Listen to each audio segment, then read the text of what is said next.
लेखन पर कोई भी पटकथा आवश्यक प्रभाव नहीं डाल सकती यदि उसके संवाद अच्छे नहीं हों, क्योंकि हमारा जो संवाद है, संवाद लेखन है, उस पर निर्भर करती है हमारी पटकथा।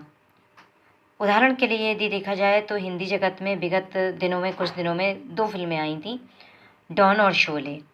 आज के सर्वश्रेष्ठ अभिनेता शाहरुख को नायक के रूप में लिए जाने के बावजूद भी नई डॉन अमिताभ बच्चन अभिनीत डॉन के सामने नहीं ठहर सकी। इसी प्रकार राम गोपाल वर्मा ने शोले को आग नाम भले ही दे दिया, पर सिप्पी के शोले के सामने चिंगारी भी नहीं बन सकी। इस विषय में सबसे महत्वपूर्ण तत्व है संवाद। जैसे कुछ संवाद बहुत प्रसिद्ध हुए थे, जैसे संवाद एक प्रसिद्ध हुआ था कि तेरा क्या होगा कालिया। अब संवाद लेखन एक कला के रूप में यदि लिया जाए तो किसी भी फिल्म अथवा पटकथा में सबसे अधिक महत्वपूर्ण तत्व संवाद है। दृश्य तो वही व्यक्ति देख सकता है जिसके देखने की क्षमता हो, अथवा जो दृश्य के सामने बैठकर देखे, पर संवाद का आनंद तो आंखें बंद करके भी उठाया जा सकता है, यानी कान बस केवल खुले रखने होते हैं।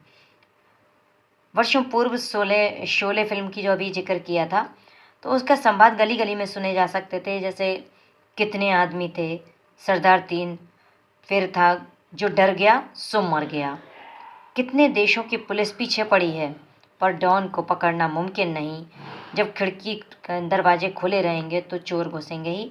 ऐसे संवाद भूलना बहुत मुश्किल है। तो यानी संवाद लेखन एक ऐसी कला है जो कि हमारे मन पर अपना प्रभावी अस्तित्व छोड़ती है, यानी हमारे मन पर अपना प्रभाव छोड़ती है। दृश्य विधा में संवाद जो है बिल्कुल प्राण के समान होते हैं। सारे घटना चक्र संवादों के माध्यम से रोचक बनाए जाते हैं। संवादों से बोलने वाले के व्यक्तित्व पर प्रकाश पड़ता है और जिसके बारे में बोला जाता है, उसकी चारित्रिक विशेषताएं भी पता चलती हैं। संवाद वे ही अच्छे होते हैं जो छोटे छोटे हों, सरल हों, मगर जीवंत हों। मुहावरेदार और भड़कते संवाद अधिक प्रभावशाली होते हैं।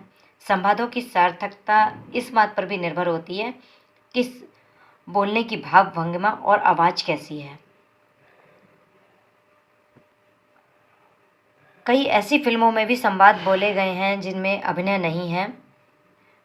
संवाद प्रायः डब किए जाते हैं, यानी स्टूडियो में बैठकर मुख्य पात्रों के संवाद फिर से बुलवाकर भरे जाते हैं।